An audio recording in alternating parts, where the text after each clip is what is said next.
On n'a pas le droit de toucher à un enfant. C'est le plus beau cadeau que peut nous faire la vie. À l'âge de 6 ans, l'enfance de Ghislaine Pieux bascule. Je suis victime de violences sexuelles de la part de mon père. À l'époque, je ne comprends pas ce qui se passe. Comme c'est notre père, tu te laisses faire, en fait, tu ne comprends pas ce qui t'arrive. Et ça va durer jusqu'à l'âge de mes 14 ans. Pendant plus de 8 ans, elle subit des violences, des attouchements et des viols répétés.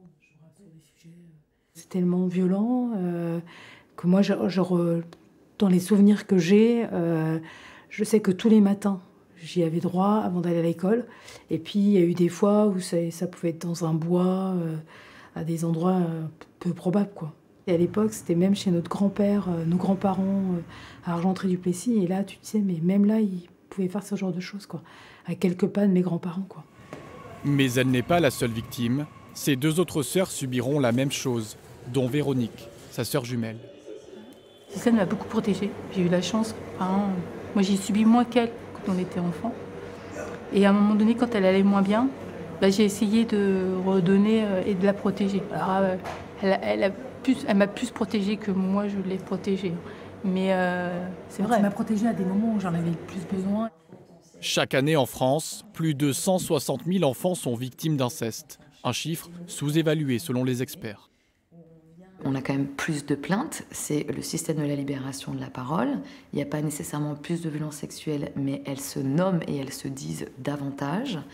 Mais il y a aussi une résistance du monde judiciaire à venir traiter ces affaires-là, étant plus nombreuses. J'ai une justice qui est pas très loin de sombrer. Au commissariat d'Auxerre sont recensés annuellement entre 120 et 150 cas d'inceste. On a eu des notes qui indiquaient qu'au niveau national, les chiffres avaient explosé. À Auxerre, pas plus que ça. Pas plus que ça, mais on a été très sensibilisés sur ça, justement, pour nous faire les démarches auprès des victimes, parce qu'on s'est dit peut-être que les victimes ne venaient pas à nous. On avait nos victimes, nos noms qu'on connaissait, où on pouvait les appeler, ces personnes, et savoir si ça allait bien.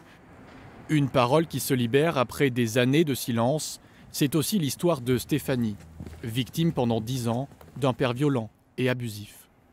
12-13 ans. Donc je prenais le bain avec mon père. Et il venait dans la salle de bain quand j'étais. Et après, c'était comme le soir, je devais aller dans son lit. Au départ, c'était pour lui gratter le dos ou regarder la télé avec lui. Et quand ma mère était en bas en train de regarder la télé, il se passait, voilà. Au-delà des actes, Stéphanie endure au quotidien un climat incestueux, fait de menaces, pressions et interdits en tout genre. Il m'interdisait de mettre des bagues, de me maquiller. J'avais pas le droit de mettre de soutien-gorge, donc j'avais pas le droit de tout ce qui pouvait ressembler à une femme. J'avais pas le droit de parler. Si j'étais avec lui, j'avais pas le droit de parler avec d'autres personnes. C'était tout le temps, j'étais tout le temps droite comme un i. Et je pouvais rien faire. Un Français sur 10 déclare aujourd'hui avoir été victime d'inceste, en grande majorité des femmes. Un acte criminel passible de 10 ans d'emprisonnement et 150 000 € d'amende. Un droit que cette ligne d'écoute rappelle à toutes les victimes inlassablement. Il n'y a pas d'échelle de gravité dans les violences sexuelles, d'accord ? C'est pas parce qu'il n'y a pas eu de viol que c'est pas grave, d'accord ? Les agressions sexuelles, ce sont des délits. Selon la Haute Autorité de Santé, seulement 5% de ces actes sont dénoncés par le secteur médical. Ce pédopsychiatre a saisi le procureur de la République à plusieurs reprises. On doit dénoncer en tant que médecin, en tant que psychiatre, pédopsychiatre, on doit dénoncer effectivement des conduites qui sont criminelles.